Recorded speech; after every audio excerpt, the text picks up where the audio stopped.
A threshold is a dangerous thing, it is both an entrance and an exit, a beginning and an end. He stood before one that Tuesday night, a sliver of golden light, spilling from the bathroom door, illuminating the dust motes dancing in the hallways. Gloom inside was the sound of running water and a silence that was heavier, more fragile than the usual quiet of our home. I knew I should turn away, respect the boundary, but a deeper, more dangerous curiosity pulled me forward, and in choosing to cross that threshold, I didn't just enter a room, I stepped into the ruins of the life I once knew. Welcome back to Crimson Tales.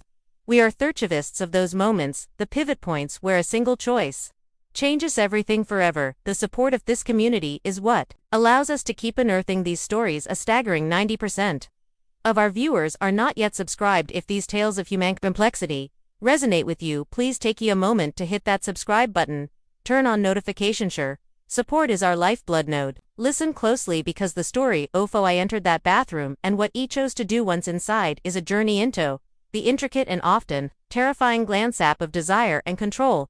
The house was always quiet when my husband Richard was away. He was a man who took up space, his presence, a low hum of authority and ambition that filled every room. Without him, the sprawling modern home felt less like a sanctuary and more like a museum.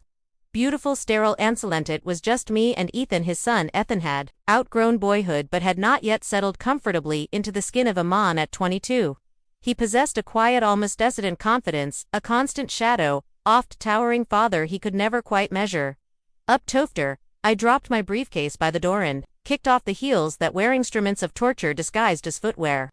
I heard the faint sound of Thesaur running upstairs. Nothing unusual, and yet the atmosphere felt different. A strange static charge hung in the air. I tried to dismiss the attributing it to my own fatigues. I poured a glass of water, the evening stretching before me in a placid, unremarkable line. It would be just Meton, and the soothing tranquility of 4 residents. My husband wasn't due back from his business trip until the next morning, leaving the house feeling emptier than usual. As I ascended the grand floating staircase, the sound of running water grew.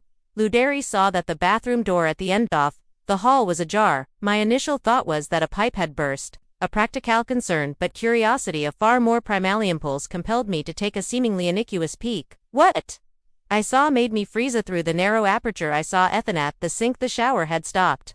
He must have just gotten out his back wasto. Me, his shoulders slightly stooped, his torso bare and glistening with moisture. His hands were braced on the marble counter, his head bowed. He wasn't washing, he wasn't shaving, he was just standing there, utterly still, like a statue carved from despair. His sweet pants hung low on his hips, an air of vulnerability that was entirely out of character. Ethan was a creature of privacy, of carefully maintained boundaries. An open door was nearly unprecedented. I paused, my hand hovering near the doorknob. Should I not call out this name, or should I simply retreat, granting him the privacy he so clearly valued before I could decide? I shifted me weight, and the old floorboards betrayed me with a soft creak. Ethan shed snapped up. He spun around, his eyes wide with a startled deer in the headlights. Alarm, Ava, he muttered hastily, grabbing a towel from the rack, fumbling to wrap it around his waist. His voice trembled, and his entire demeanor was a world away from the collected coast. Young man I was used to. I didn't mean to intrude, I said quickly, me gaze flickering away as I felt a blush of shame creep up my neck. I hearted water running, and I thought maybe something was wrong. His own face was flushed to deep crimson as he stared out at the towel, now clenched tightly in his fist. No, it's nothing, but that tremor in his voice told a differentiary something was profoundly wrong. He could feel it in his averted gaze. And the way his shoulders sagged as if under the weight of an invisible burden. Ekut had left a part of me. The proper part, the stepmother part, screamed at me to apologize again and closed the door, but a stronger, more dominant impulse took over. It was a feeling I hadn't recognized in years, a potent mix of empathy and a hunger for significance. In Richard's world, I was an accessory. In moment, I sensed an opportunity. Tobe, essential. Ethan, I said softly, pushing the door open and stepping inside, closing it behind me with a quiet click. The sound sealed us in, creating an instant charged intimacy. If something is wrong, you can tell me, I promise. Others, no judgment here. He gripped Tao tighter, then his fingers relaxed slightly. For a long moment, I thought he would retreat back into his customary silence, but then he let out a shaky breath and sat down heavily on the edge of the large spa-like Beth Tubby leaned against the counter, adopting a casual posture, trying to project an aura of calm. It's embarrassing, Heck, confessed, his voice just above a whisper. You don't have to say anything you're not comfortable with, I said gently, but sometimes talking about it helps. Hana did, his gaze fixed on the tiled Floor have just been dealing with something G didn't know who to talk to about if this vulnerability was disarming vigorited. Self-reliant Ethan I knew would never admit to needing help, especially not from me. Our relationship had always been one of polite distance. What is it? I asked, keeping my tone neutral and He paused, rubbing the back off his neck. It's about my body, he said, words rushing out now as if he'd been holding them back for an anachronism. Just feels off wronged.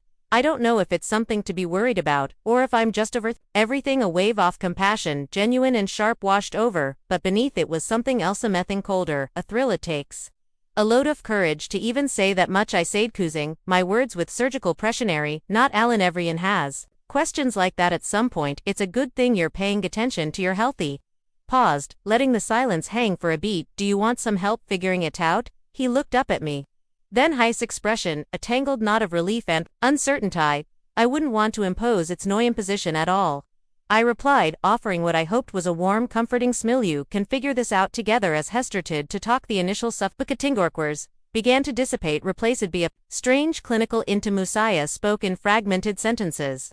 His speech punctuated by anxious glances at the floor. He described a deep-seated anxiety, a feeling of inadequacy that had taken root in his mind and was now manifesting as a physical obsession. Was convinced something was wrong with him, that he wasn't developing like a normal man, that he was somehow flawed. His voice quivered with each admission, reveling how long he had been carrying this silent fear. The bathroom, warm and steamy, infused with the clean scent off soap, seemed like a surreal confession. Guess I just don't know if it's normal, said his fingers fidgeting with the edge of the towel. There's no manual for this stuff, and Dad isn't exactly the person I'd go to for this. His words hung in the air, the implicit truth of them cutting through the steam. Richard loved his son, but his love was expressed through tuition payments and career advice, not emotional intimacy. Cyber was a fundamental disconnect between them, a chasm of stoic masculinity that neither knew how to cross. I understand, I said softly. It can be hard to talk about certain things even with the people we're closest to you. It's so much better to bring these things into the light than to let them fester. In the dark, my voice was a soothing balm, carefully calibrated to calm and disarm. I just didn't want to seem weird, he mumbled. There is nothing weird about you, I said, me voice firm but gentle. You are brave for even talking about it. A faint, grateful smile touched his lips, and for an instant, the tension in Isolder seemed to ease, but there was still more. It's like I don't feel like I fit in my own skin, he confessed, his voice barely audible now. I don't feel like a man, not like him. The poignancy, Ufus words, struck me. This wasn't just about a physical insecurities, was about the long shadow his father cast, a shadow Ethan felt he could never escape. It was a profound crisis of identity. Let a moment of silence pass before I spoke. There is nothing wrong with you, Ethan. You're just figuring things out. Nobody has all the answers, especially not at your Aggie. Met his gaze, infusing my own with asthmatic conviction as I could muster. I will help you, whatever it is. We will surface out together. For the first time since I'd entered the room, his posture truly softened. He leaned back against wall, the towel still clutched in his hand, and let out a long shuddering sigh. Never talked about this with anyone before. He said he didn't think anyone would understand Zomitz. We don't give people enough credit, I remarked with a faint smiley. Might be surprised by how much they can understand if you give them vetch. And Seth. Conversation shifted then, moving from the weight of his fears to more practical matters. I offered advice based in my own knowledge, keeping my and clinical, careful not to betray the flicker of excitement that was kindling inside me. I was watching a transformation. Guarded walls he had so carefully construct were beginning to crumble. He was letting himself be seen not just by me, but perhaps for the first time by himself. As we talked, I saw him boyish insecurity warring with the emerging man. I saw the broadness of his shoulders, the defined muscles of his shoulders, and when he finally hesitantly allowed me to help him with to assuage his fears, my clinical detente evaporated. Air grew thick, the scent of soap and steam mingling with something else, a mething, far more volatile. My hands, which were supposed to be steady and reassuring, trembled slightly as I made contact with his skin. A jolt went through him and through me. I told myself it was just a moment of shared vulnerability. I told myself I was simply providing comfort, but as my hand lingered, my touch becoming less of an examination and more of a caress, I knew I was lying. A dark, exhilarating power surged through me. I was in control. I was one who could soothe his fears, Theon who could grant him validation. A low sound escaped his throat, a mix of surprise and something else. His eyes, when they met mine, were dark with confusion and a dawning illicit want. I was uncertain of my own thoughts caught in a torrent of forbidden desire and the intoxicating thrill of holding his vulnerability in my hands, but I knew with a chilling certainty that this would not be the last time after what felt like an eternity. The charged moment pissed, he was breathing heavily, his face flat, a look of dazed relief on his features.